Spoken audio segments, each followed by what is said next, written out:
Whoa. Whoa. Hey, yours had it in mine, didn't it? What? You had reverb. What? Whoa, whoa, whoa, whoa. Whoa. Hi. Hey, Hi, what up, what up? I'm Eric. I'm Kyle. Welcome to Kinley Missionary Baptist Church. Yay. Only church with the theme song that leads us in like that. That was Taryn Wells, who was the former lead singer of Royal Taylor with Undefeated. Great song. I hope y'all got the message out of it, that God on our side, we are undefeated. Taking no L's, as he says. So, Kyle, how was your week? Pretty good. How about you? I'm good. You know, but I think we talked about our week already. In Sunday school. In Sunday school. We need to get. We actually taught the high school and middle school. Yeah, we taught lots of people. Yeah, I mean, it's great stuff. So I want to know how everyone else's week was. I would like to know. But last week we did Tell Me Something Good. Can we have like a theme song? I think we something good. Or just the one that's like, I don't know. tell me something good. Whatever that song is. I really don't know. It's there. Matt's So anyway, tell me. we are going to pull. Last week we pulled from the front row. Should we do it again this week? The wits say no. No, we're going to pull from the second and third rows. Y'all come on up. Rachel's giving me a look. Sorry, Rachel. So just to warn you, we did this last week. We did it a couple of weeks ago. We're going to ask you 3 questions tonight. Number 1, tell me something good from your week. So from last Monday to... Okay, Rachel did come up. Okay. She's in the second row. She technically is in the second row. You're right. From today, tell us something good. Second question is, tell me something good you... Oh, that smells good. No, that's not it. No, Oh, 8. we did that in Sunday school. We did that this morning, but that's a Sunday school exclusive. Oh. So tell us something good you've eaten. And number 3, tell us something you are thankful for, since it is Thanksgiving week. Can we scoot down? So we Yeah, can y'all want to scoot down? Would you scooch? Yes. All right, so which side should we start on? Where you read left to right. So But stage left to right is stage left to right. We'll start on this side. Okay, there we go. Yeah, Morgan. Didn't you start last week? Well, you need to pick Starting at the other end then. Casey, lead us off. Tell me something good. Okay, well, I went to Hickory this weekend for the second year, and it was my last year as a high school student, so, I mean, we were pretty good. What's in Hickory? Do you excel at speed talking? Because it sounds like it. Yep. Nice. What's in Hickory? Y'all work on your speed listening. There was a clogging convention that my studio goes to. Did you clog? A lot. A lot of clogging? A lot. I heard y'all went to Cracker Barrel. Did you go to? No, that was Kansas. Okay, clogging up those arteries. I know. If you have All right. clogs, Drano will fix that. Well, that's true. Tell me something good that you've eaten. Well, I ate a pizza at Melon Mushroom last night. Tell me something you're thankful for. I'm thankful that I have a talent for dancing. And your sister. And sure, my sister. Okay. All right. Thank you, Casey. Thank you. Madison. Not Mads, because I called her There's a Madison difference. last week. Tell me something good from your week. Let me think. I walked a mile. That's good. Good It's for your good. health. Exercise is good. Exercise is good. Tell me something good you've eaten. Pizza. That's not good for your health. No, it's really not good You for your walk it health. off? It might clog up those arteries, yeah. We went to Pizza Hut after I walked a mile. Do it in the reverse order next time. It'll work out better for you. Tell me something you're thankful for. My horse. Hey, I'm thankful for her. Totally thought you said microwaves. You said my horse. Moving on. Taylor, we meet again. Did you have McDonald's this week? Oh. Oh. Nice. Tell me something good. I went to New York. You went to New York. Whoa. When? When did you go to New York? And you're back. You went this weekend and you're already back? Wow. That's awesome. Tell me something good you ate in New York. Ellie's. What is Ellie's Diner? They sing while you eat breakfast. You sing and eat at the same time? I was taught to eat with my mouth closed. Teenagers who are trying to make it on Broadway sing to you while you eat. Oh, there's a difference there. Okay? You want me and Eric start singing for you on Wednesday nights? Walk Like around while the you're table. eating supper? I mean, We walk around all the table. we can do that. We can. Yeah. Tell me something that you are thankful for. Family. Family. I like that answer. Great answer. All Good right. job. hi. Tell me something good. Me and Macy slept in Miss Aaron's car and we locked the door so nobody could get in. Well, there's Gotta that. really broaden this definition of good. Hey, Dario talked about the small things this morning. The small things, and yes, okay. Jenna, tell me something good you've eaten. I don't know what it was, but Mr. Jacob cooked something the other night. What'd you cook, Mr. Jacob? Chicken. Chicken and sauce. Chicken. Hot chicken. Chicken? So the sauce wasn't hot, the chicken was hot. Tell me something you're thankful for. Food. Food. Let's start over here with Morgan now. Oh. What's something good that happened to you this week? I went to New York. You went to New York too. Where did we go? I went to We Goldsboro. don't get invited to these New York trips. I mean, I went to Goldsboro. I went to Wilson. What was something good you ate this weekend? We ate pizza. Well, in New York? That's good. That's what you're supposed to do in New York. Yes, not get sung by teenagers. That's called pie, I've learned. What's something that you were thankful for? Home. That's good. That's Home's very good, good. Thankful yes. for home. Here you go, ma'am. You're up. Wait, something good? Tell me something good, Macy. I got over half a day without Paisley yesterday. That's pretty good. That's not good. Yes, it is. Okay. What's the next one? Oh. Jacob cooked last night. Oh, was it that hot chicken with sauce? With chicken wings and mac and cheese. Oh, Yeah. you cooked her mac and cheese. No, we all have mac and cheese. Oh, she wasn't thankful for that. Just the hot chicken with sauce. And then I'm thankful for my family and getting breaks from them. What do you want me to say? Tell me something good, Rachel. Let me think about that. I can't pick one. Tell us all. Oh, okay. So you want me to tell them all or just one? Just pick the first one that comes to your head. The first one, okay. Into the microphone. Oh, wait, I have to think.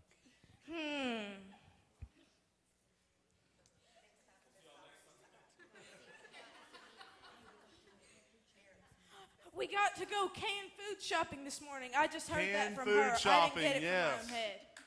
Good job. All right. Tell me something good you've eaten. Well, Food. tell me something you are thankful for. To live in this amazing world with myself. All right.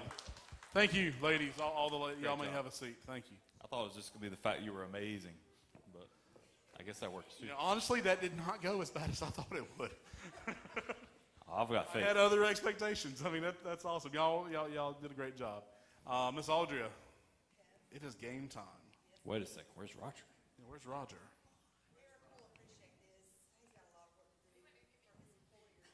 I don't appreciate that at all. Nope. Did mine at work. You do that at work. No, this is to keep his license to teach. Oh, yeah, I've got to do that this year too. I'm renewing. Yuck. He's coming off provisional, so he's trying hard. Hi. Ooh. Dose. Let me see. Special day. Oh, that's everybody. Oh, you're really special. Aiden. And who's got a birthday in November? Come on up. Sarah. Don't move so fast. You guys are like really excited. Making that money. How many of you guys were here for Mr. Dario's lesson this morning? I was. Or not his lesson, his sermon. Whew. Can you tell I've been around kids too long? Well, he talked about being thankful and being blessed. And these questions have absolutely nothing to do with that. That was supposed to be funnier than that, but thanks.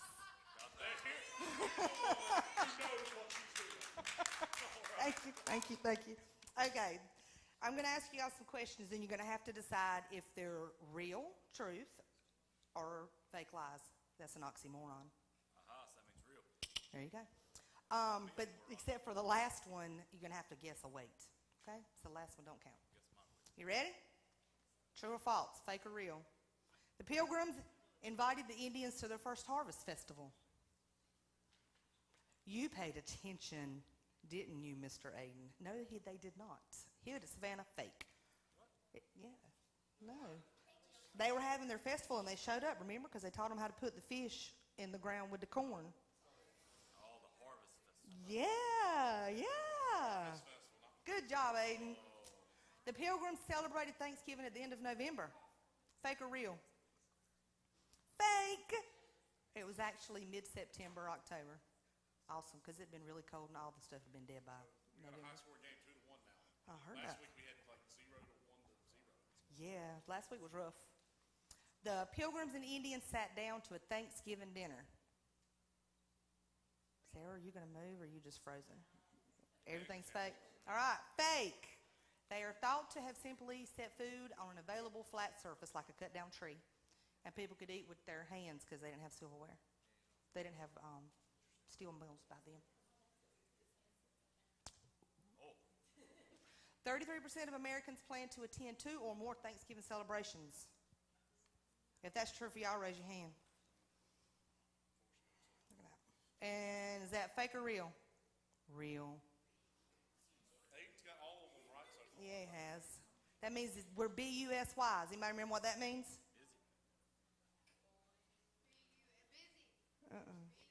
I don't even remember what it means. Pastor George told us years ago. Apple is the second most popular flavor of pie consumed on Thanksgiving. Real? Fake? Fake? Real? Make up your mind, girl. There is no middle.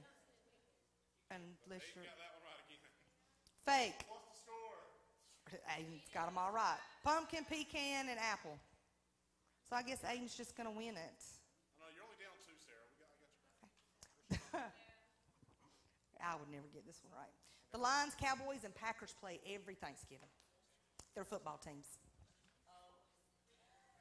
I don't know who the Lions are, but I'm assuming since the Cowboys and Packers are. Where are the Lions at? Lions are in Detroit. Oh, that's why I didn't know. Okay, next is fake. Only the Lions and Cowboys are contractually obligated to play. So that means they never have a Thanksgiving off. I didn't say they didn't eat. Eating turkey makes people drowsy. Eating any food makes me drowsy. Fake. Turkey contains some special fan word that makes you... Yeah, there you go, that word. Phonics. I didn't learn that in school. Next. The second Monday in October is when Canadians celebrate Thanksgiving. Hey. We're going to end up being part of Canada one day, so you need to learn it. True or false? Fake, real? Real. Hey, Aiden got one wrong. It's okay to make mistakes, Aiden. Yeah, you're still like up 3. There is no tiebreaker. Keep on going. Now, this is the number one. I just want to see if you can guess. What is the weight of the heaviest turkey ever on record? 4.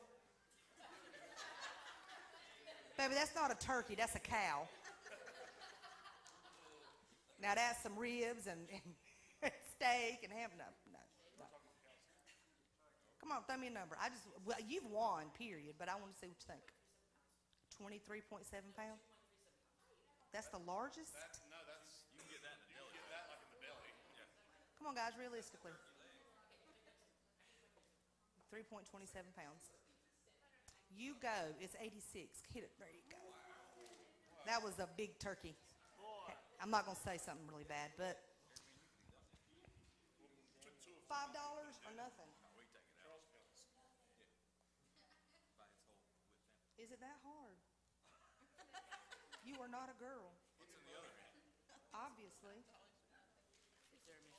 No, $5 or nothing. I wasn't joking. I was real, not fake. Y'all have an awesome night. Happy Thanksgiving, because I will not be here next Sunday, so Roger's in charge. Y'all make him feel good, because I'm going to New York. Thank you, Audrey. All right. Tanner is going to read our announcements while the band comes up, so if you'll turn your attention to the booth and look at the back of Tanner's head. Go ahead, buddy. There is. Hello, hello, hello. Hello, hello, hello, hello, hello. Hello? No youth activities this Wednesday night or next Wednesday night. There's no youth service next Sunday. However, we need all youth to come out and help be a part of Hanging of the Greens. Be here at around 6:45 to help out. And the KMBC Youth Christmas Party Dash service will be on December 10th. Go ahead and mark your calendars. Bring your canned foods and watch Joe, Kyle Whitley, Jacob, or myself get hit in the face. And when he says myself, he means me, right? Oh, Tanner. Okay, good. I'm off the hook. All right. You said it says myself. Well, good. You've taken credit for it then. Thank you. All right, just to expand on that just a little bit, we have these boxes up here. They're empty. We announced this last week. Whichever box has the most cans in it whenever we have our Christmas party on December 10th, which starts at 5:30, that person will be getting a pie in the face. So your choices, again, are, who's over here? Myself. Okay, and there's a great picture of me and Jacob and Kyle. But they have their own boxes. So, put cans in their boxes. That would be great. We have Kyle Whitley, who is helpfully eating a piece of cake. And he's like, I want this in my face. So here, put cans in this box. Over here, I don't know who we have. This is Joe, who is rappelling at the Master's Inn. And he says, don't be a dream blocker. Put cans in this box. Mashed taters. And over here we have Jacob Nash, who's cooking a pig. And he said, you know what, this is great, but I'd rather have a pie in the face. Put cans in this box. So, and all the cans will go to help support our middle school, Sunday school class, who's putting together a food pantry to help those who are in need. And they will deliver to other ministries such as CAM and soup kitchens in the area. So bring some non-perishable food items and place them in the box. You want to get everyone up, and then I'll have Ricky pray? Sure. Everybody, let's get up. Ricky's going to pray for us for a second. But you all seem like you're asleep tonight. And I'm also hyper, so I'm talking more than anybody in the room. But we'll let Ricky pray, and then we'll handle that. Let's bow our heads. Lord, thank you for this day that we can come together and we can praise your name, that we could do what it is that we are truly set here to do, is to glorify you in every way possible. Lord, that we can take this week, it being Thanksgiving week, and truly we could pause and truly give thanks to the things that we are thankful for.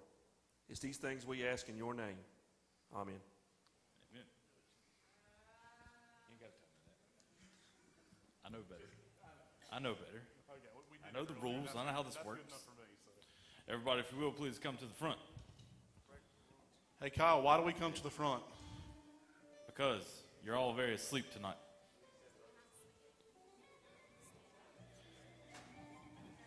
Okay. Everybody stick your hands up. I'm playing your song. Sorry for that reference. Now do a squat to the ground if you're able. I would, but I might break something.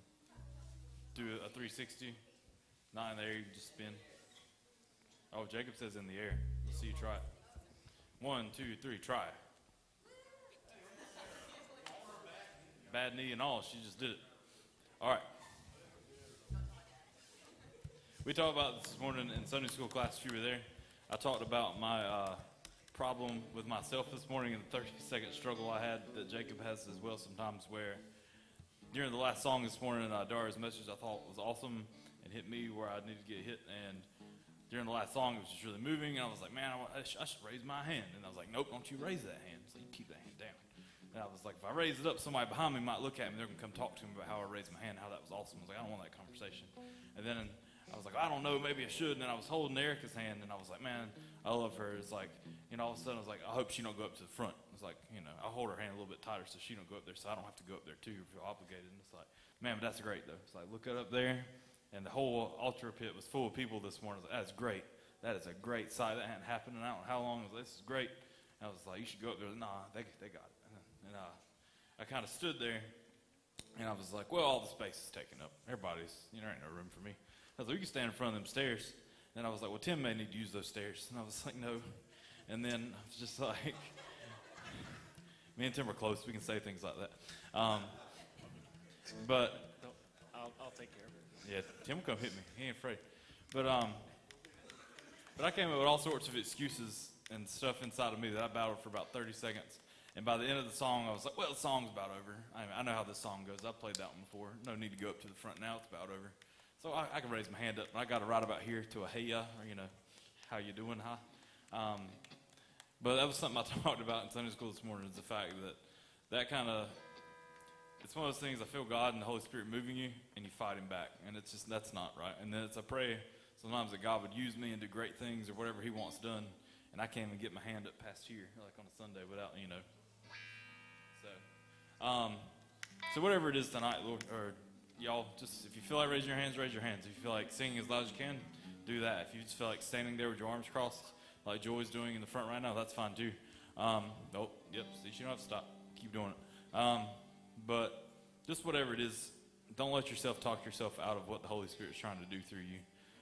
If we can't get past something as simple as raising our hand or whatever it is that's holding you back, how much less are we putting our faith in God to do some bigger things? So that's something for me to work on. If you see me halfway hold my hand up, pop me in the back of the head or something. So, or throw something at me. Whenever I was little, we would throw paper balls at my grandma's hair. She had an afro thing. So I get in trouble for that. She played piano. It's fun. Okay, anyway, here we go. First song is Blessed Be Your Name. Let's just take this time just to really just sing out to God and just really thank him for what he's doing in our lives and for what he's doing through our church and through our youth. So here we go.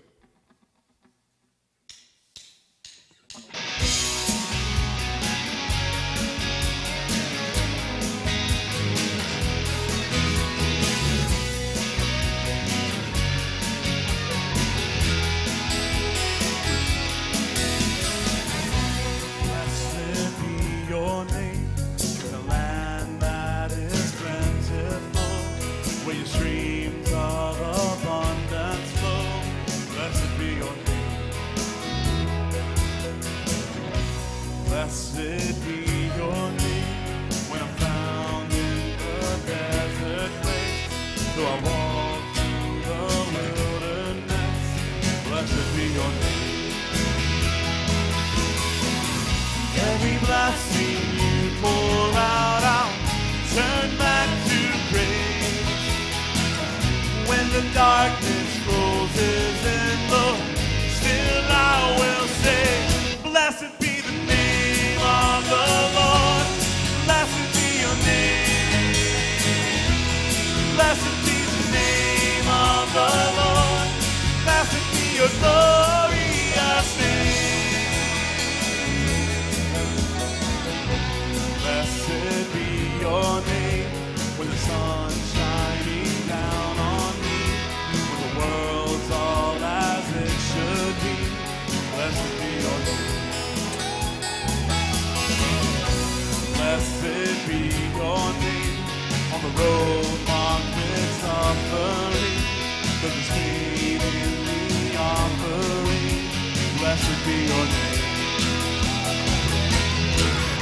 Every blessing you pour out, I'll turn back to praise. When the darkness closes in, Lord, still I will say, blessed be the name of the Lord. Blessed be your name. Blessed be the name of the Lord. Blessed be your glorious name.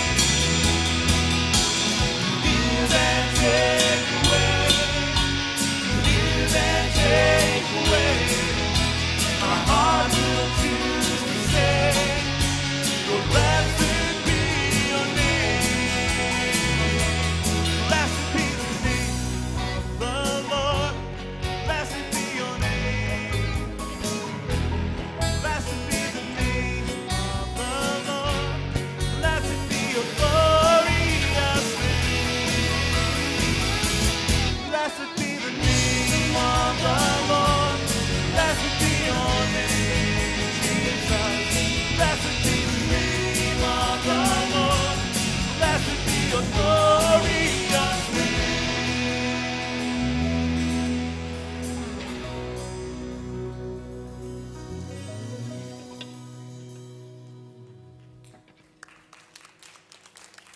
Maybe asking, I feel like there's a woman's voice missing coming from the microphones this tonight. You definitely missed that. And Tim and I are trying to do our best to sing high pitch, but it just doesn't work sometimes. But Laura is on a trip to see her family or her brother Gavin in Texas. She is doing great. We heard from her this morning about her praise team for the church that Gavin goes to and where they're at. And so that's a lot like it is here. But now you know where she's at. You don't have to worry. That's another less thing that's on your mind right now. So.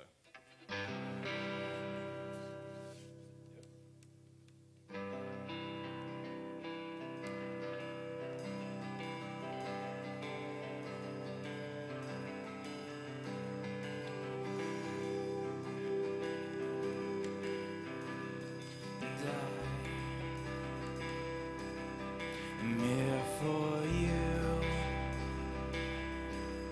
because your heart was there for me, and I have no love except the love you spilled for me. And I have no gift except the gift you had for me. My life was nothing but the light you blessed, and death for me. My heart is full, the overflow. It came from you. Immerse my all, Lord, my King. You gave to me and everything I could hold. I live for you. My heart is it's all for you. I could never give up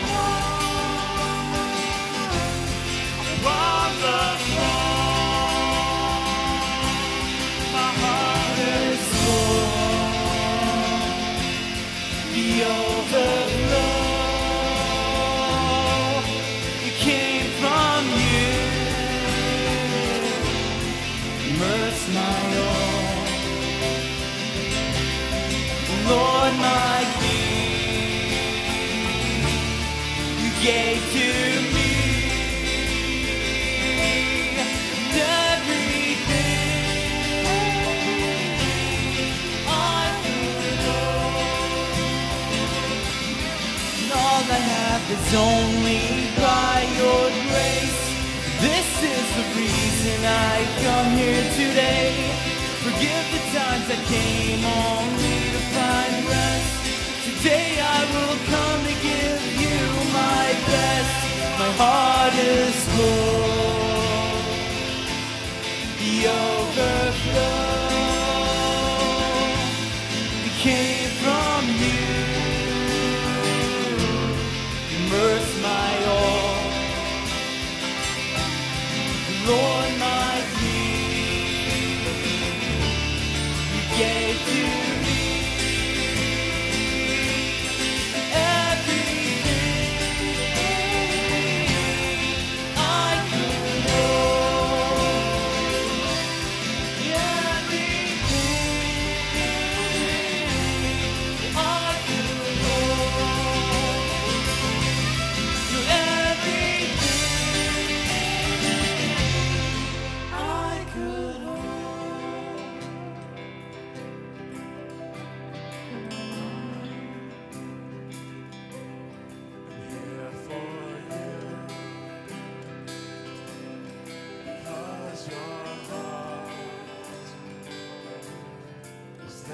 for me. You deserve my all. One day soon, we all will bow.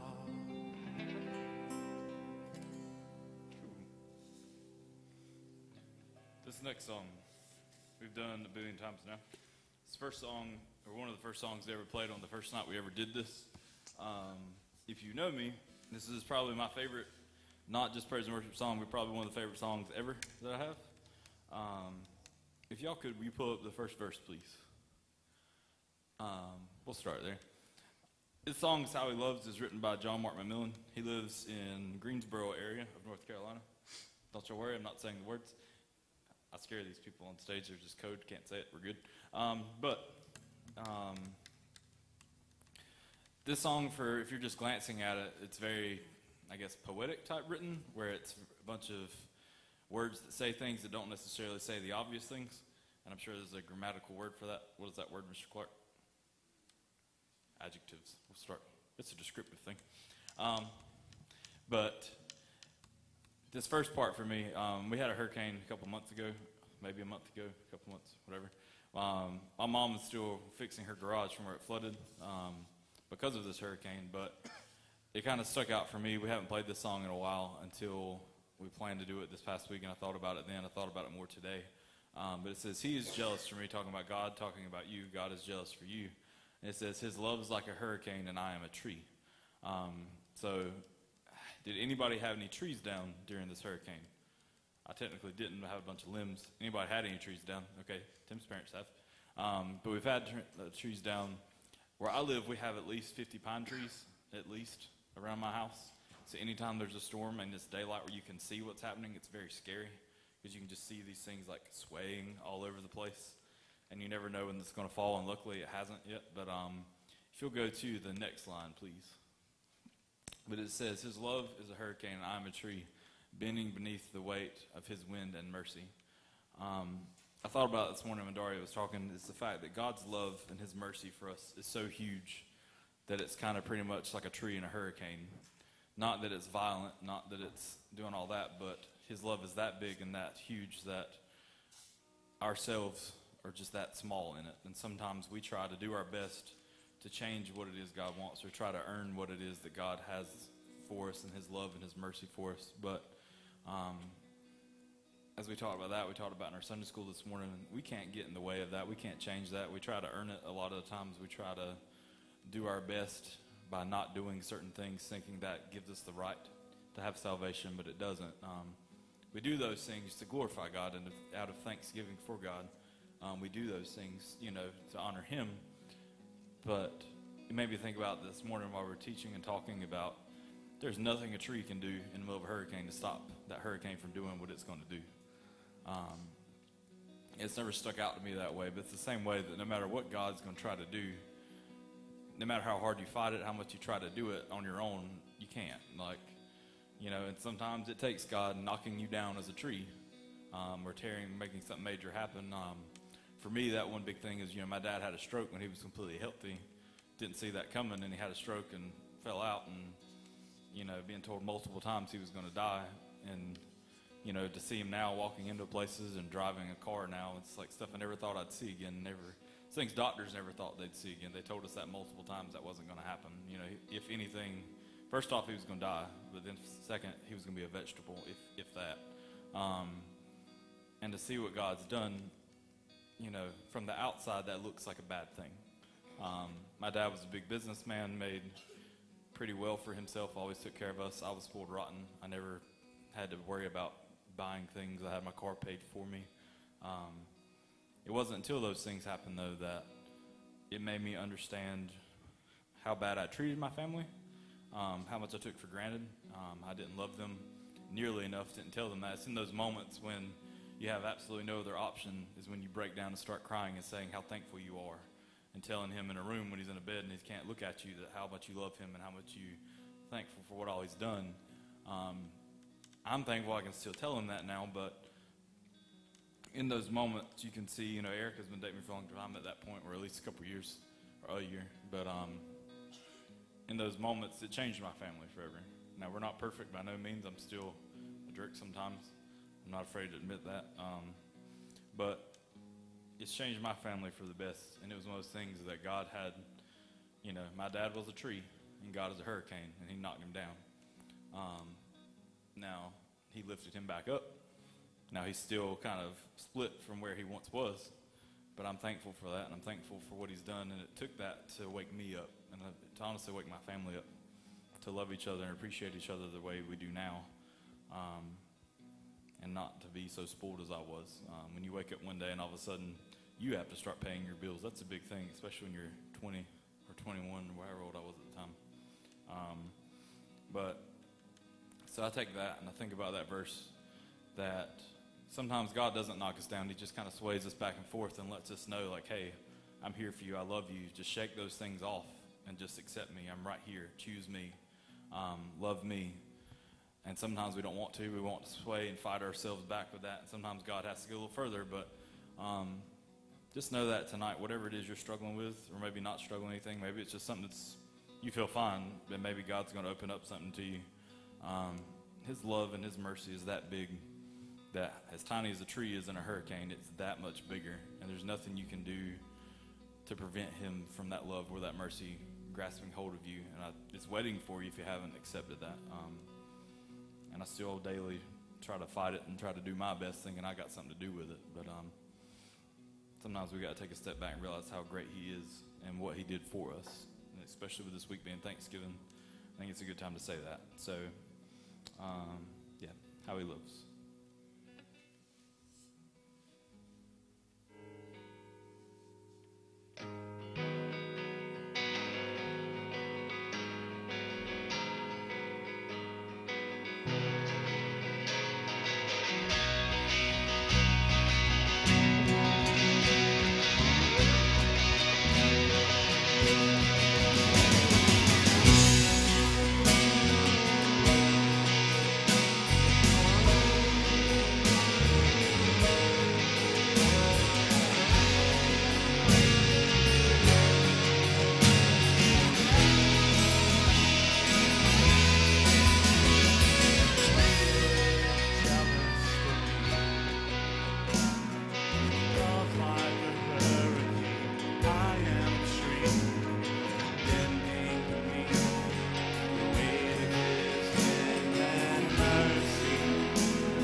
to be a bunch of odes or woes. That works.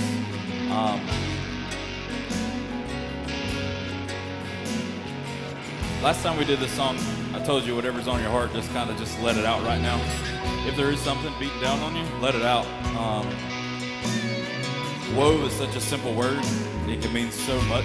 So just whatever's on your heart right now, let woe mean that. And just build it at the top of your lungs.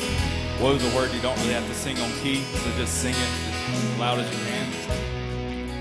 Maybe you haven't been thankful enough about some things lately. I haven't. It's a perfect week to really make sure we're getting those thoughts out and being thankful about things we need to be thankful for. So if it's that, let that be your woe tonight. We're going to do this in a second. And, just take your time right now. Whatever it is, just top of your lungs, let it be woe and get it out. There's no reason to hold on to it anymore. Go.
Such a way that we can't quite understand sometimes.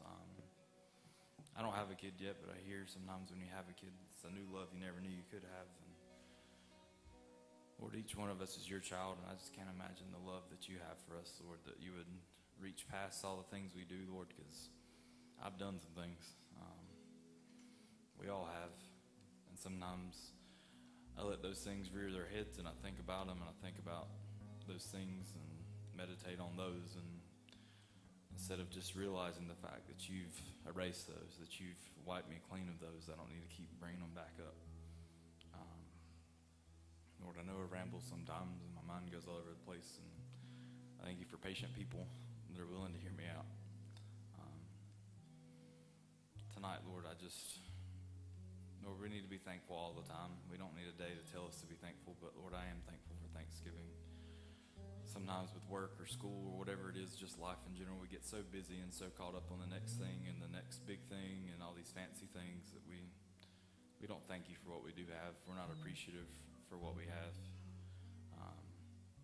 Get caught up in what the world has to offer versus what you've given us, and always made sure we had enough of everything we absolutely needed. Lord, I just thank you for loving me and for the grace that you have that extends past all the junk that I've done and the jerk that I've been a couple billion times in my life, Lord. And I thank you for the love that you have for each one of us here. Lord, if there's somebody here that doesn't know you tonight, Lord, I pray that you just tug at their heart and break through these things. Lord, help us not to fight you. Lord, I do it so often, and I know you, and I still try to fight you because it may make me uncomfortable and be beginning of this year. I said I wanted to be more uncomfortable. And I haven't done that great of a job at it, Lord, but I just, starting here, starting now, just whatever it is you want, Lord, help make us as a whole uncomfortable. Help us to get out of our comfort zone, Lord. Help us to break free of these things that hold us back and the things we allow to get in front of what it is that you want to do through us and how you want to move, Lord. Lord, I just pray that you would start here, right here tonight, Lord, with this, with these youth, with us as a youth group, as a part of your church that comes together, Lord. I pray you would move and just help us just to keep going and to stop looking at the world and what it can give us, Lord, and just stay focused on what you can do through us and the love that you have for us. So in your name we pray. Amen.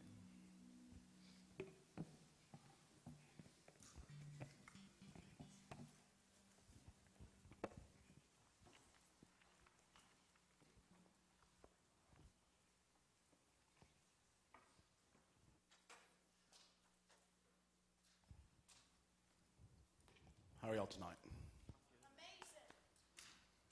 Thank you, Rachel. I needed to hear that. I appreciate that. So we're part 2 of our Leaving Egypt series, looking at the Israelites and their journey away from the Egyptians and how they got everything they ever wanted from God and they rejected him. We're going to look into that a little more tonight. Last time we were together, we dug into that journey, and as they were leaving slavery in Egypt for the freedom of God's promised land, however, almost immediately they showed with their attitudes that even though their bodies were in obedience, their hearts were still locked into the comfort and the normalcy of their former lives as slaves. So we have this same temptation when we choose to follow Christ, but we feel the pull of sin in our minds. We minimize the consequences.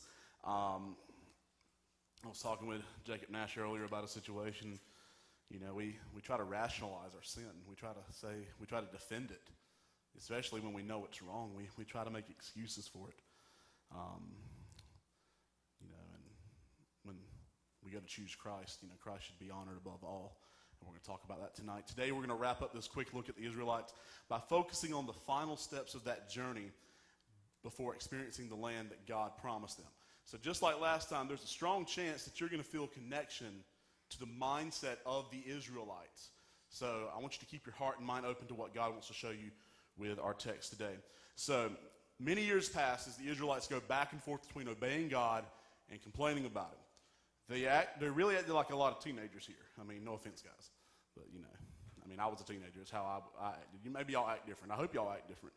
But you probably feel a major tension between wanting the protection and the provision of your parents while still wanting to experience that freedom and the ownership of your own life. Am I right? Am I wrong? No. That's exactly what the Israelite people did for several decades as they traveled to the Promised Land. Just before they were able to enter the land, God calls Moses to meet with him on a mountain. Okay? You see, given the attitudes and disobedience the Israelites had shown during the journey, God wanted to be very clear about that relationship. So clear, in fact, that he gave Moses a set of laws that were designed to help the people see when their desire for sin was overtaking their desire for obedience.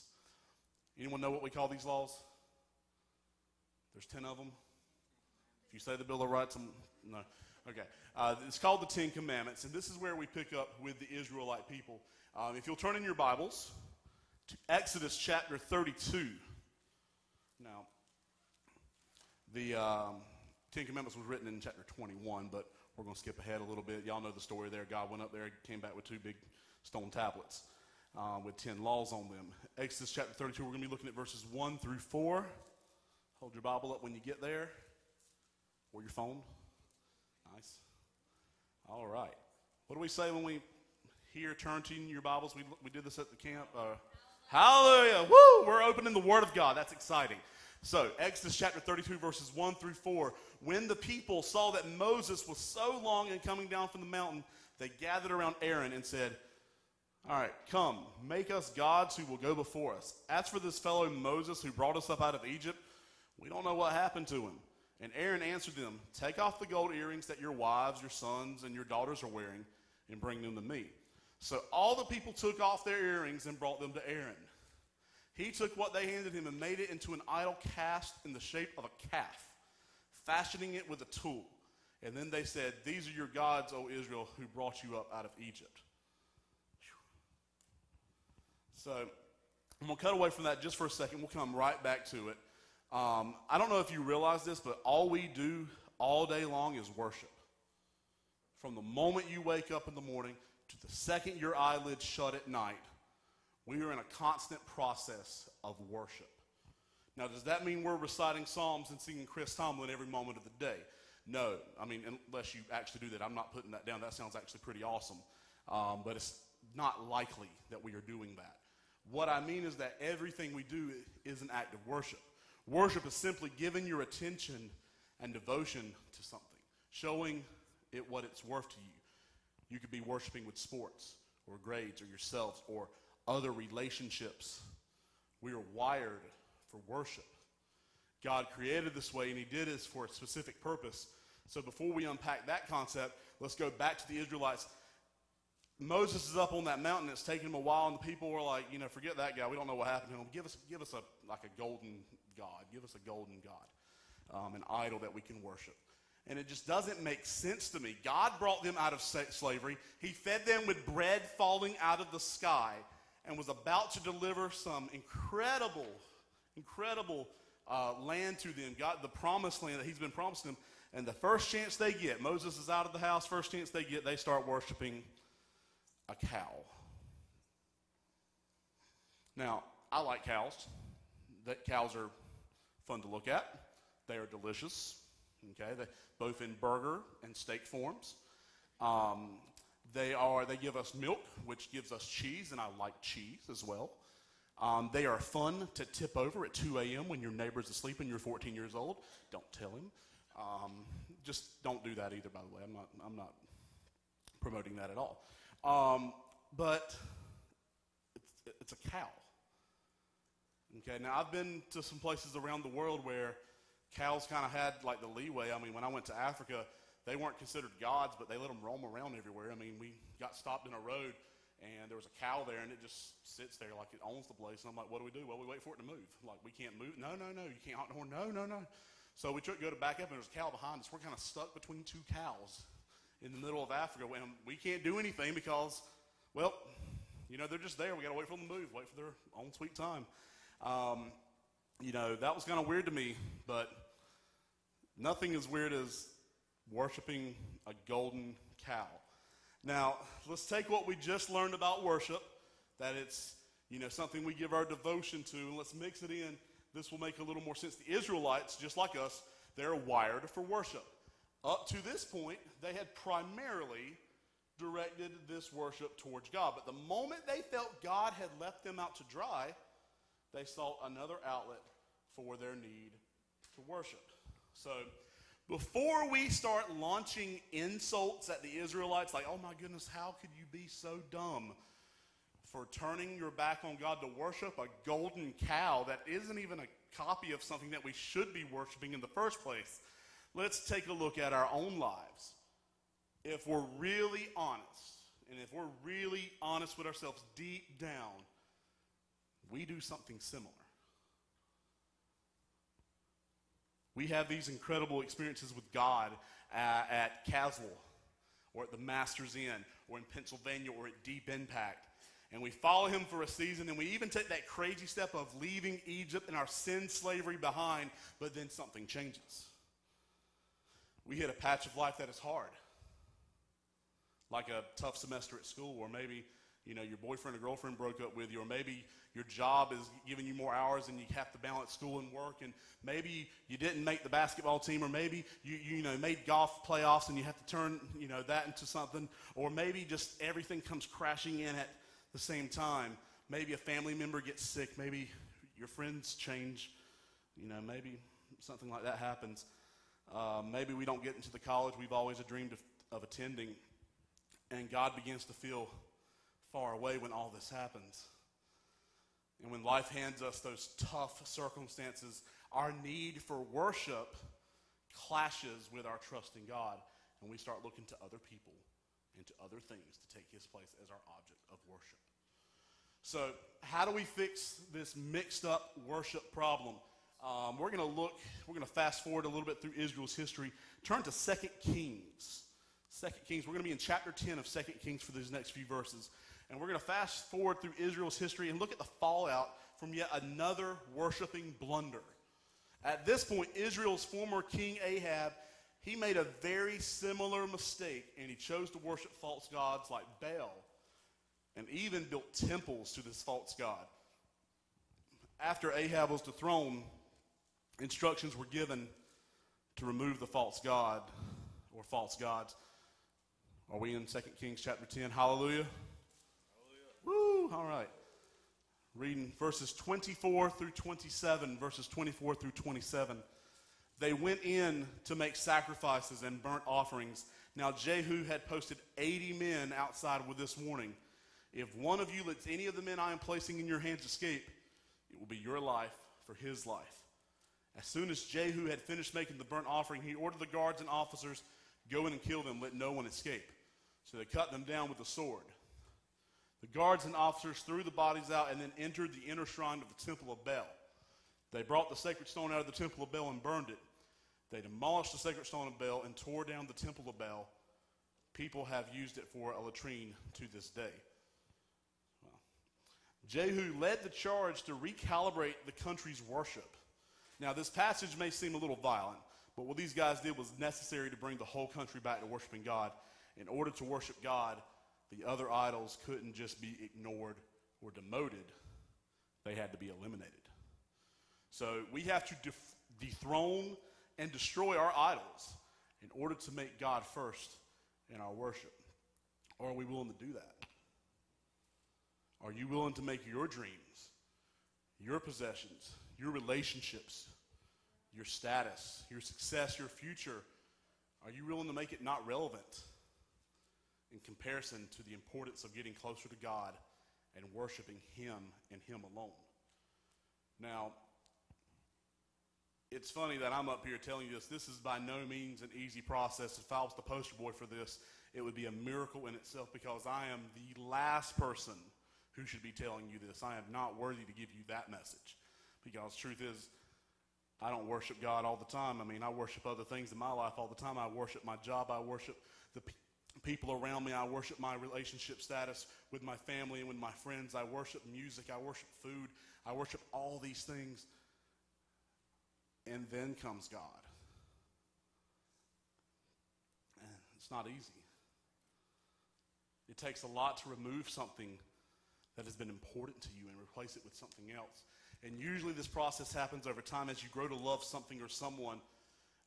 That's why this idol worship deal is so dangerous. We rarely know it's happening until we feel the fallout of replacing God. About a year ago, I gave my video testimony, and I talked about wanting to take my life in this video because I had built up people. I had built up a status in my mind, and when that false idol of relationship or false idol of status fell to the ground, I didn't know how to take it. It's not an easy thing. This is why Moses was so angry at the Israelites that when he came down from the mountain, he broke the stone tablets on which the Ten Commandments was written upon. And this is why Jehu had to lead a bloody onslaught to rid the country of Baal's idols. When the process of replacing God is a slow shift, the act of honoring God again needs to happen quickly. I was very lucky to have somebody there that day who was able to lead me on the right path back to God. And I've been lucky ever since to surround myself with God-loving, God-fearing disciples who have pointed me back in that direction anytime I come close to faltering. Now, I'm not perfect. I'm nowhere near perfect. But I'm truly, truly blessed, and I'm actually getting to the point where I'm starting to recognize the questions I need to be asking God and the things that I need to be praying for. Specifically, a few months ago, I asked God that if something was not a part of His will, that He should remove the desire.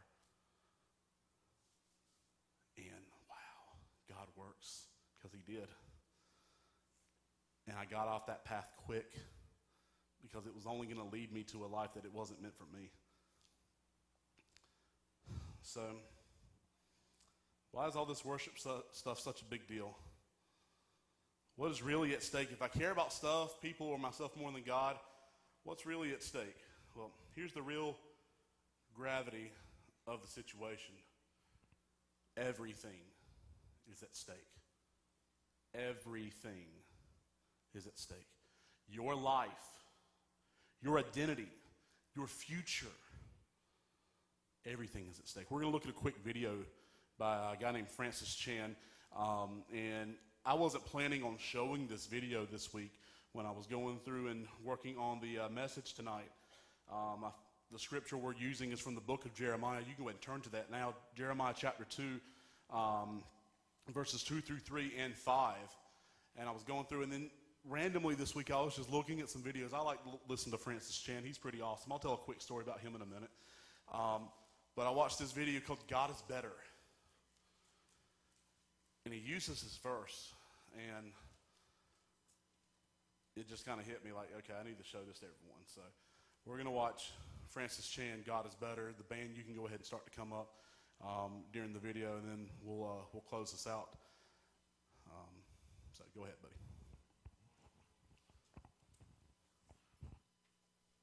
Jeremiah chapter 2. I remember the devotion of your youth, how as a bride you loved me. You followed me through the desert, through a land not sown. Remember, this is God speaking. And sometimes we think of God as like this machine up there, this, with no feeling. He just judges. He just controls everything. You guys, listen to the words he uses. God is speaking to this nation, and he says, I remember how devoted you were to me. But then he says in verse 5, what fault did your fathers find in me that they strayed so far from me? Doesn't that sound like so many of our lives? Where we were so connected with God. God made things so wonderful, and then we run away towards something else. Something else entices us, and God's left there going, what did I do? My people have committed two sins. They've forsaken me, the spring of living water, and they've dug their own cisterns, broken cisterns that cannot hold water. The people committed two sins. One was they chose their sin. But I think what really broke the heart of God was that they chose their sin over him. God's going, wait a second. So you left me, the spring of living water, to go do your own thing because you thought maybe you could dig a hole big enough and then fill it up with water so this would be a better supply? He goes, and it's a broken cistern. It doesn't even hold water. That's what temptation is. Things that draw us away from him, things that we choose over a love relationship. And it's not that you don't love God. You love God, right? I mean, you love God in your heart, but every once in a while there's this reality of there's this real pull from inside of you towards something that God prohibits. And you're feeling it so bad, and you're going, what is wrong with me? I know I love God. Why do I feel this way? We're going, God, I don't want to go there. And we know it's not going to fulfill. We know we can't be happy outside of God. But everything in us is pulling us that way. What do? Here's what we do. The Bible says, fix your eyes on Jesus, the author and perfecter of our faith. He says, set your mind on things above, not earthly things. It's the idea of a person being so focused on this love relationship, you're not even noticing anything else. You don't know what else is going on in the room. You're just so focused on Jesus, so in love, and so thinking about eternal things.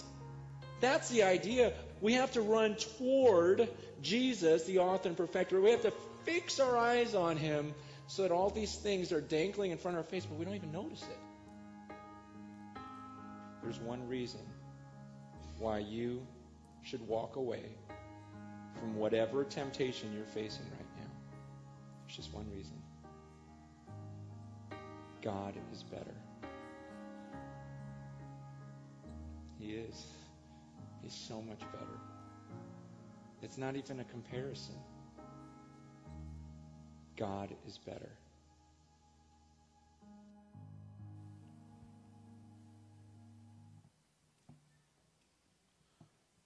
Does this describe you? The words from Jeremiah. I remember the devotion of your youth. How as a bride you loved me and followed me through the wilderness. What fault did your ancestors find in me that they strayed so far from me? They followed worthless idols and became worthless themselves. Do Jeremiah's words tell the story of your own back and forth relationship with God? Many of us start out passionately following God anywhere he would lead us. Then we feel that we lose sight of him, and we start to follow the worthless idols that are around us. This is a common tale. I guarantee you, if I talk to every person on stage or every youth leader, that we would have the same tale to tell you, where we were passionate and then something caught our eye. And, we made our way back. Essentially, this is the repetitive story of the Old Testament. God loved Israel and tried to lead them, but they were constantly led astray by their desire to worship things and people who were not God. This whole process leads us to our necessity for Jesus Christ. The only way that you and I can avoid the results that Jeremiah describes is to allow him to be the Lord of our lives and to worship him above all else. That means we're going to have to rid our souls of all the other idols that are making it just seem so full but also so empty at the same time. We have to get rid of all those things that we want to worship. And as we've seen this process, it can be painful.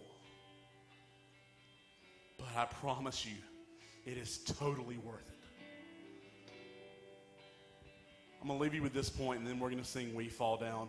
You become what you worship. We tend to model our lives after the things and people that are most important to us. If you feel like your life is worthless, maybe today is the day you trade in that worthless idol for the God that loves you and truly deserves your worship. Stop modeling your behavior or modeling your expectations on other people. I promise you, and I can 100% say this with certainty, if you put your faith in any person in this room or in this church or in this town or in this world, they are going to let you down. Doesn't matter if they're the best Christian you know, the most God-loving person you know, they're going to let you down. I do it. I let people down. I hope you're not putting your faith in me, because I am not the one you should be putting your faith in. But instead, you need to put your faith in Jesus Christ, and he will never disappoint you. It will change your life. Now, we're all at church.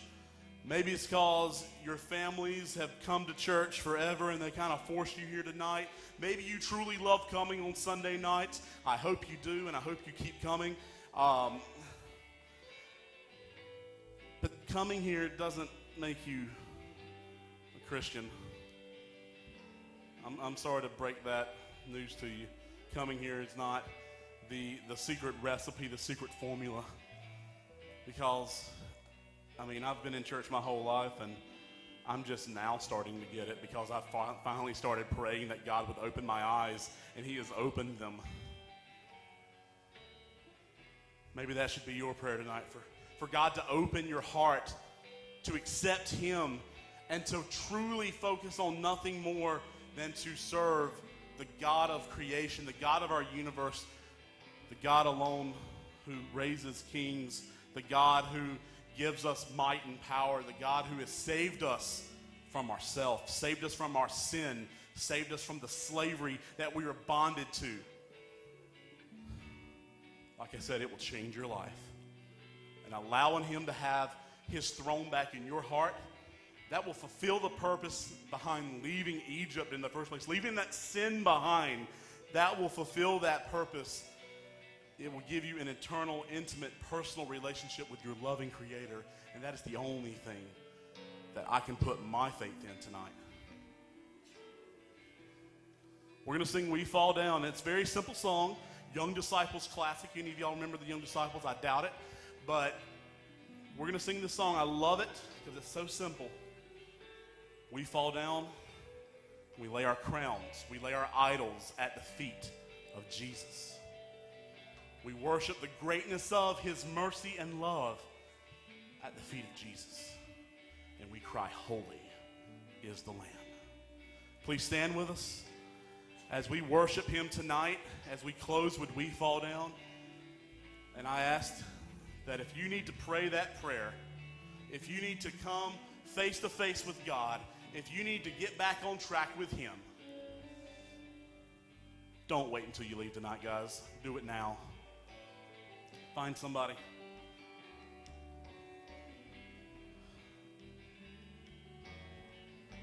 I promise you. Just a quick note, and we'll get to singing. Today has not been a great day for me. I spent 5 hours today moving furniture from my dad's house to my mom's house. Okay, and that's not fun for anybody. Okay, their divorce was finalized a couple of weeks ago. Today was the day we could go over and get all of my mom's things and bring it to her house, and not fun. So not fun. Because it's a constant reminder of what was broken. But thanks be to God that what was broken was not something I put my faith in. I found out a long time never to put my faith in that relationship, but to only put the relationship or the faith in the relationship between me and Jesus Christ. And no matter how many times things around us get broken, God is there to lift you up out of them. Let's sing, We Fall Down. We lay our crowns at the feet of Jesus. We fall down, we lay our crowns at the feet of Jesus. The greatness of his mercy and love at the feet of Jesus. And we cry, holy, holy, holy. And we cry, holy, and we cry, holy,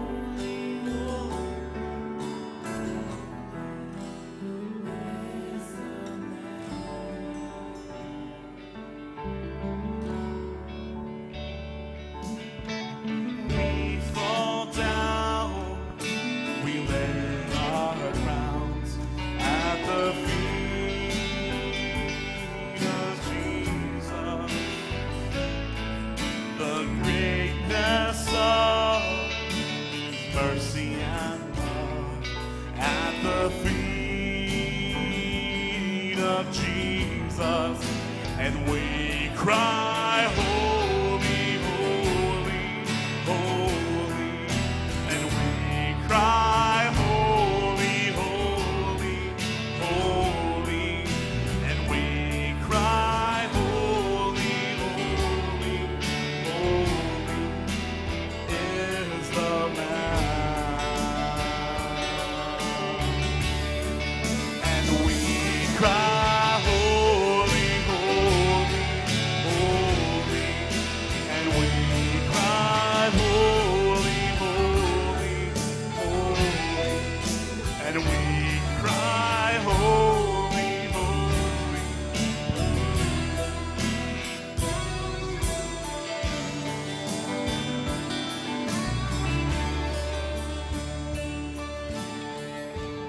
Would y'all pray with me, please? Lord Jesus, what Pastor Francis Chan said is so true, Father. That God is better. You are better than anything. Oh, Lord Jesus, I thank you. Oh, Father, I come to you now. Father, I just ask you to cleanse me. To make me worthy of being your servant, Father. To take away the idols in my life, the things that I choose, that I desire more than you, Father. I pray that you take them away and that you replace them with something that you have given me, Father, that you have blessed, that you have ordained, that you have set apart just for me, Father. I pray that prayer for everyone in here tonight, Father, that they will take out the idols in their lives, Father, that they will choose to follow you, and they'll be thankful for what you've given them. Father, we live in a broken world. It's not a perfect world, Father, but you are a perfect God. And you are all that we will ever need. Father, and I pray that we will just come to know that sooner rather than later. That we will get the thoughts of all the things we want, all the people we want to be friends with, or we want for them to notice us, or the jobs or we want, or the sports we watch. And Father, it's just like the stuff I moved this afternoon, Father. It's nothing but a pile of junk that won't matter, Father, but you will matter. You will reign supreme. You are better. Thank you for dying on the cross for my sins, taking my sin away from me, Father. If anyone in here does not know you tonight, Father, I pray that they will seek your face. It's in your beautiful name I pray.